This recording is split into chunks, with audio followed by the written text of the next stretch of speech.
Salam sejahtera, terima kasih karena bersama dengan saya di Nazlin Unity Channel. Persoalan pertama yang timbul daripada netizen hari ini ialah, adakah Tita Edendum Najib akan dibatalkan atau diteruskan? Ini gara-gara perbicaraan tentang Tita Edendum Najib akhirnya disambung, tapi bukan disambung di Mahkamah Tinggi. Tetapi kini pejabat peguam negara telah memfailkan rayuan terhadap semakan kehakiman Najib. Dan yang menariknya, berkait Tita Edendum ini, Jabatan Peguam Negara tidak lagi mempersoalkan kewujudan maupun kesahihan Tita Edendum itu. Tetapi yang ingin dipersoalkan oleh Jabatan Peguam Negara ialah kenapa berlaku perbezaan tafsiran. Dalam kenyataan awal petang kemarin, Jabatan Peguam Negara berkata, rayuan yang difailkan itu berdasarkan tafsiran undang-undang yang bercanggah di antara Mahkamah Tinggi dan Mahkamah Rayuan. Katanya, terdapat juga perkara berkaitan undang-undang perlembagaan yang perlu didengar. Jabatan Peguam Negara memfailkan notis untuk memohon kebenaran daripada Mahkamah Persekutuan untuk merayu keputusan Mahkamah Rayuan berhubung semakan kehakiman Najib Razak. Kali ini pastinya menjadi nasib Najib ditentukan oleh 5 hakim di Mahkamah Persekutuan.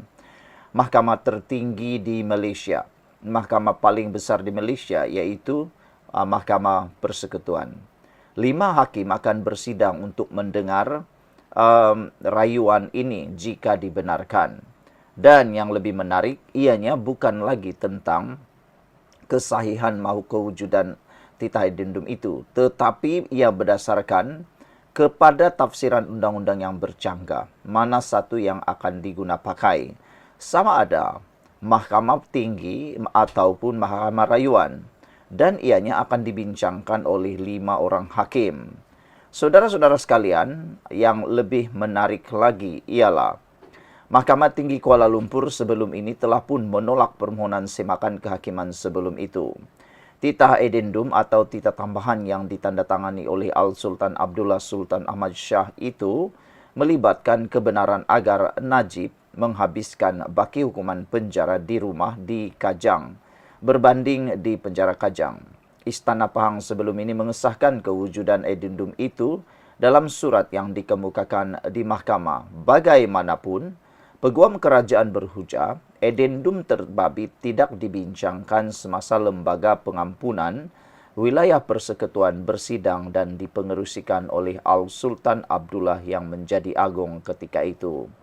Yang menjadi buah mulut rakyat Malaysia ialah tentang titah Edendum itu yang tidak dibincangkan semasa lembaga pengampunan wilayah persekutuan bersidang dan dipengerusikan oleh Al-Sultan Abdullah yang menjadi agung ketika itu. Maknanya mudah.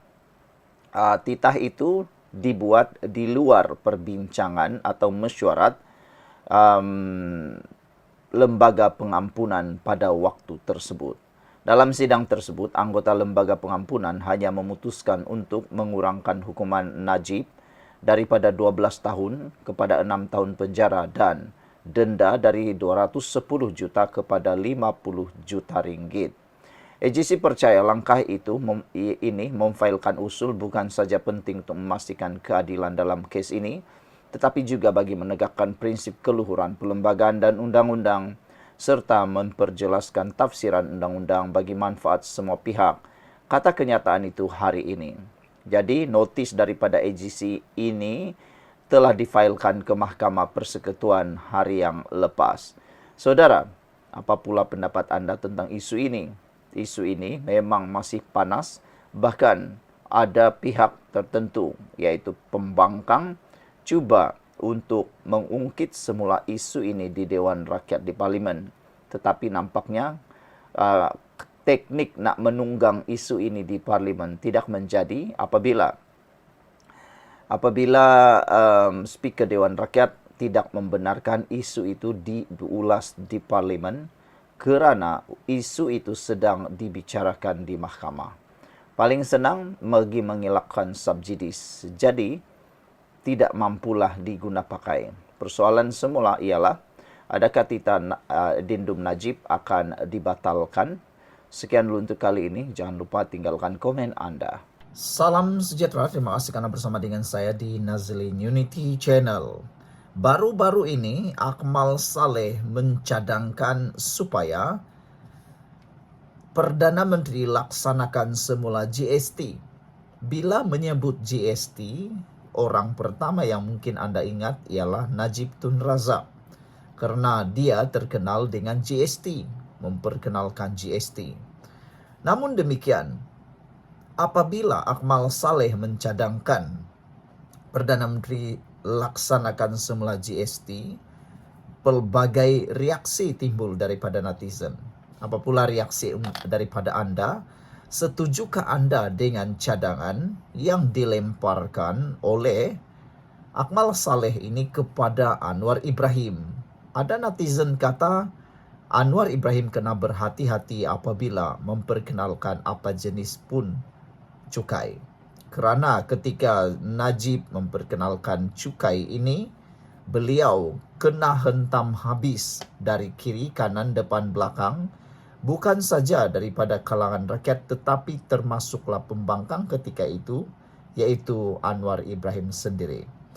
Jadi takut-takut nanti apabila Anwar Ibrahim perkenalkan GST, nanti orang akan tembak dia semula. Itu sebabnya Anwar Ibrahim kena berhati-hati. Walaupun seperti yang dinyatakan oleh Akmal Saleh, GST ini sebenarnya ada kebaikannya dan ada keburukannya. Akmal Saleh mengingatkan kepada kita semua bahawa tidak perlulah takut sangat dengan GST. Tak perlu takut, tak perlu allergic dengan nama GST. Kata Akmal Saleh, kita bagi nama lain pun boleh, katanya.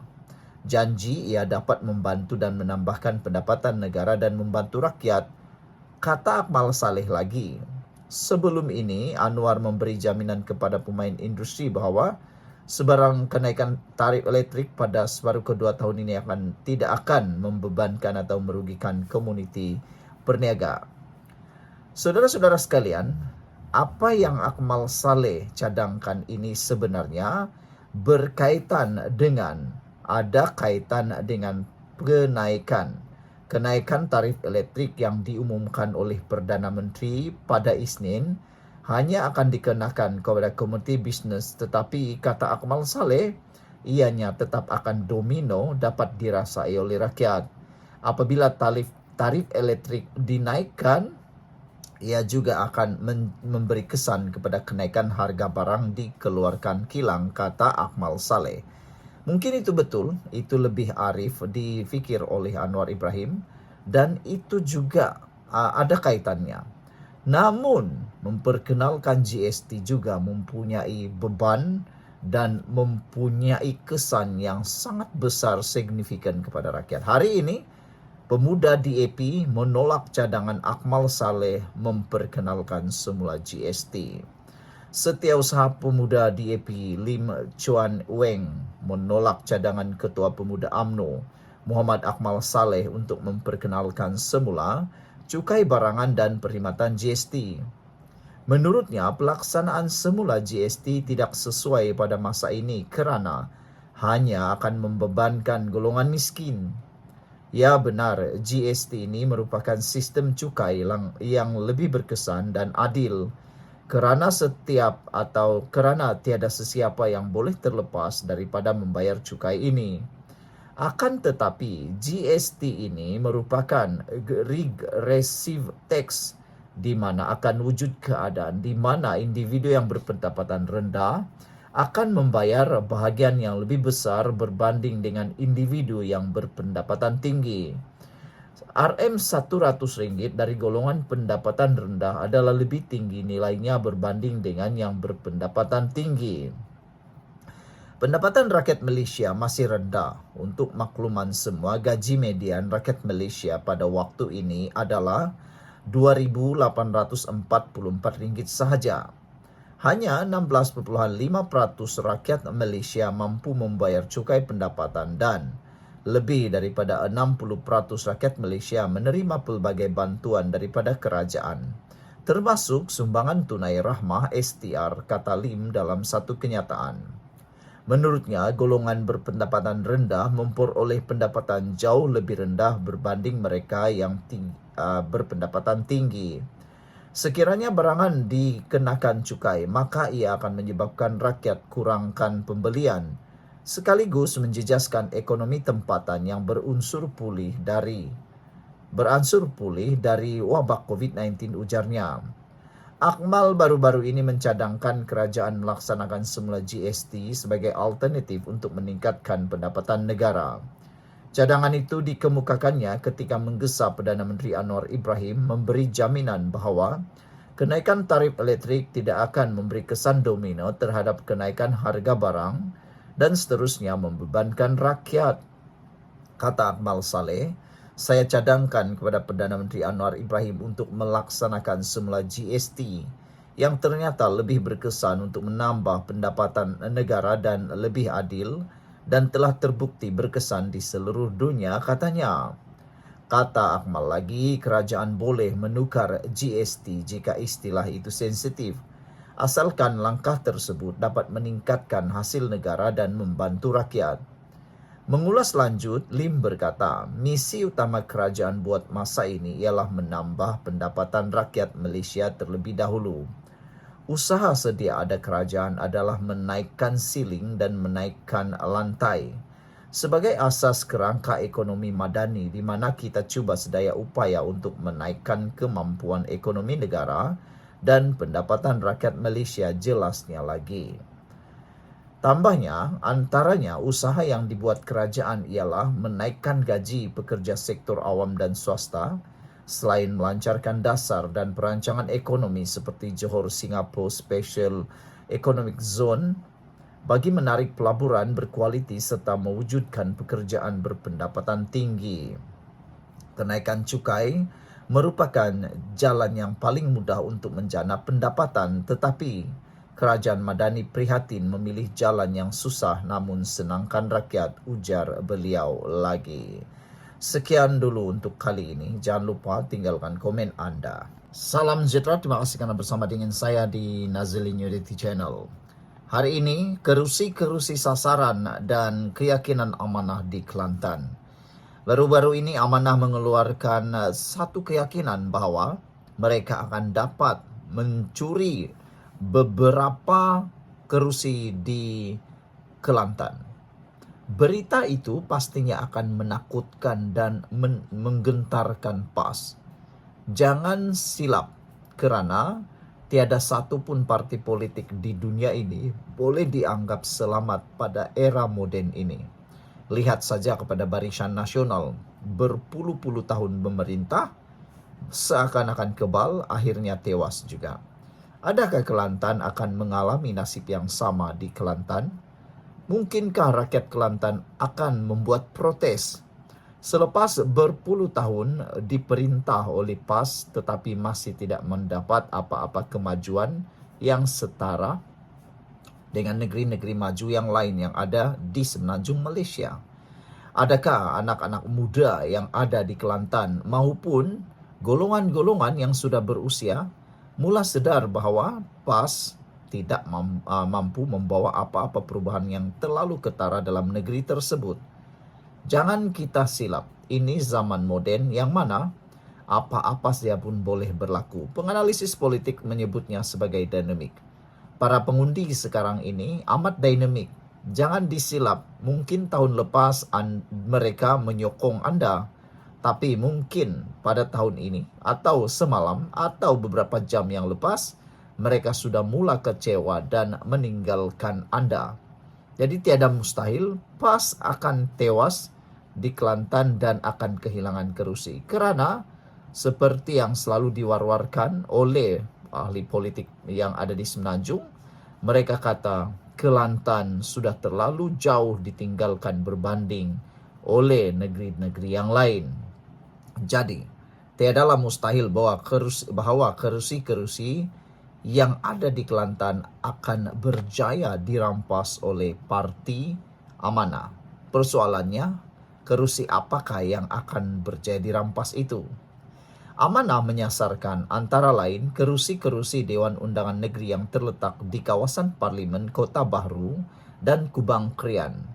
Deda Setiausaha Agung Parti Faiz Fadzil. Ini bermakna Tanjung Mas, Kota Lama, Bunut Payung, Salur, Pasir Tumbuh, dan Demit merupakan antara kerusi-kerusi sasaran di dalam pilihan raya negeri akan datang. Beliau berkata keyakinan amanah untuk memenangi kerusi-kerusi di Kelantan adalah berdasarkan pelbagai faktor. Ada perubahan ketara di Kelantan. Terdapat desakan dari kalangan anak muda. Kemenangan di Nenggiri menunjukkan Nenggiri bukan lagi fix deposit Perikatan Nasional PN. Kita yakin isu tata kelola, ketiadaan peluang kerja dan ekonomi akan buat rakyat di sana sedar. PAS gagal meskipun memerintah selama 30 tahun. Tetapi tiada pembangunan untuk rakyat, kata Faiz. Beliau berkata demikian ketika mengulas pengumuman Presiden Amanah Datuk Seri Muhammad Sabu dalam kenyataan konvensyen Amanah baru-baru ini. Muhammad yakin Amanah boleh memenangi belasan kerusi di Dewan Undangan Negeri di Kelantan dalam siri pilihan raya akan datang. Para penganalisis politik pula yakin Amanah boleh berbuat demikian berdasarkan kepada kerjasama di antara Barisan Nasional BN dan Pakatan Harapan PH. Amanah ialah parti komponen Parti Pakatan Harapan PH.